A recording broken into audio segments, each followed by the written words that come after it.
everybody, welcome back to the channel. We are in gorgeous Santa Monica, California, and I am in an Alfa Romeo 4C. A lot of you guys have asked about seeing a 4C review, especially a 4C review, from the Lotus perspective.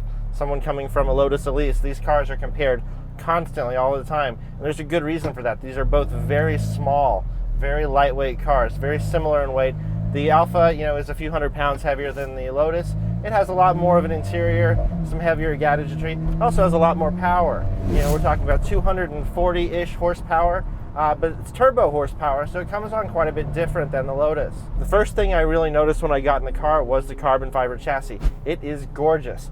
I wasn't sure how it would feel or how it would be kind of finished, but it really gives you that sense of occasion, and you hop in, it's like, this does feel like a mini supercar in a way that, whereas the Lotus, when you hop in, it feels like a small race car, this feels more like a small supercar. The gauge cluster is newer, higher tech, and just kind of the use of carbon fiber everywhere gives it a more upscale look, more like a finished car, more like a supercar, really, than the Lotus does. Now, I have to say that, these cars, they really are incredibly striking to look at from the exterior. I think the Lotus may be more, classically beautiful, but there's something interesting about this Alfa, and I think that it's very, very hyped up. And I mean that in the terms of it's very dramatic, and I'd say a little twitchy, and in a way that the Lotus is not. The Lotus, the power comes on in a way that's a bit more predictable, I think, than the Alfa. The Alfa, I haven't quite figured out exactly how the clutch takes up and how the power comes on. So the sort of initial impression when you hop into this car from the Lotus is, I think the thing you notice more than anything else is the turbo.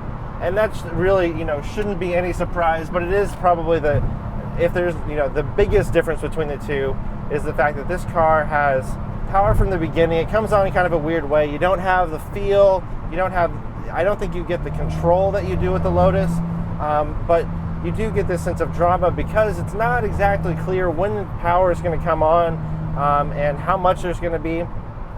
But when it does, it gives you this great whoosh, this great amount of power. And I have to say, a pretty awesome sound to go with it. And so it feels angry. It feels meaner than the Elise. It has this element of dramatic turbo that's awesome. The engine itself, however, it doesn't sound as good as the Elise. I think it's got a very, I would say I don't know. I don't find the engine note really to be interesting at all. It's just turbo-y, and it's just kind of, I don't know. It feels. It's not bad, but it's just kind of fuzzy. It's sort of, it doesn't have, character necessarily. It's not a bad sounding situation, but it's nothing, I don't know. It's more the sensation of power that is interesting than the sound. So let's go into handling feel. I can say that the steering does feel lighter in the Alfa, and that while I do get a good amount of information, I still don't feel I feel like there's a layer of cushion between myself and the wheels. It doesn't have the very telepathic, very controlled feeling that you get in the Elise, where you not only feel everything, but you understand what the car is doing. It feels like there's a bit of whatever the car is doing that remains opaque, not transparent to the driver. And again, I think that's actually where the drama comes in, is because it's a little bit unpredictable. Hard to tell when the power is going to come on, and because of that, there's a level of excitement just from the unknowing that's happening. So it's like an Elise if it were a lot less predictable and with a little more power. It's also, I would say, similar in terms of road handling feel and noise. There's marginal differences, but I wouldn't say one is they're very, very close. This does have a softer ride than the Elise, at least by a little bit. I could see this as being, while this would be a pretty tough daily, it'd be a far easier daily than the Lotus, especially in a place like California or a place with heavy traffic. That's where this dual clutch sort of comes in. I can't say that I love it, I'm still very much getting used to it. It's also a little unpredictable. I'm not sure I like the way the engagement comes on, but it is fast. The shifts are obviously very precise and very quick, and I would say that it does what I want it to do for city driving. When I get on the gas and start driving more aggressively, it's a little bit less clear to me what kind of decisions it's making, like where the power is, where the shift points are. It's not quite as obvious, and I'm in sort of whatever the natural mode as far as driving modes are concerned. For the city driving where it was just stop and go, I feel like this is really, really a nice setup. It's something I could really imagine, like, just driving all the time. One of the challenging things with the Lotus is that it's pretty hard to get in and out of for a lot of people. This is more challenging than most cars, but I'd say it's, maybe 50-60% easier than the Lotus. Other things that are interesting, this car has a dome light up in the top here, right where the roof line is, but there are some similarities in terms of how the soft top is set up. It has spines that are built into the roll as opposed to separated out like they are in the Lotus, but it's very similar in terms of design. Definitely more refined though as a complete package. I like how there is this additional level of refinement while still being a small, very driver-focused car. It's actually pretty cool. The Lotus tends to be just more stripped down. It's smaller than this, but there's less in it, and so it's very raw. This is still raw, but you've got this little bit of extra finishing where it feels a little bit more like a completed car. For a car that's more of a daily, that becomes, I think, important. I think the turbo also it adds a lot to, mundane driving would be more fun in this car because the turbo adds this level of silliness, and it is, a pretty loud turbo right behind your head. And this thing is turboed within an inch of its life, so it's boosted all to hell.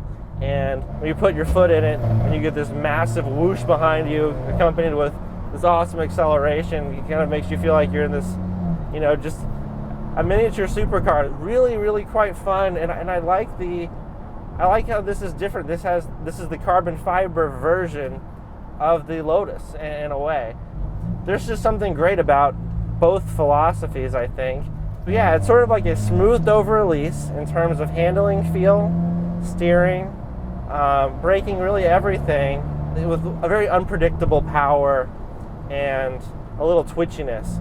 The Elise is never twitchy at all. Like, you always understand what it's doing. This car feels like it can get away from you. The Elise, I can feel much more confident driving because I know the way the car communicates is better than with the Alfa. The Alfa just kind of goes and it takes you with it, whereas the Lotus, it'll really go, but you are in control the whole time, whereas this kind of pulls you in a way that the Lotus doesn't. I love the two-tone stitching and all the accents inside. I think they do a great job of making the car feel like, a special place to be. I like that it's a very simple interface. It's easy to kind of get a sense of where all the controls are because there aren't very many. It's I think this maybe, right now is not terribly in fashion. It seems like these never really got the attention, maybe because Alfa has just kind of been in and out in terms of what their brand is all about and having sports cars. But, I think in hindsight, down the line, we're going to look back at these cars and be like, this was another interesting moment in time. Whereas the Elise, is the interesting moment in time for a car like this. It's even more stripped out with a manual box.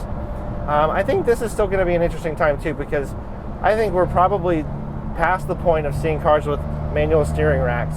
Just that alone makes it interesting, and just being such a small car, it really is quite fun the way it throws you back.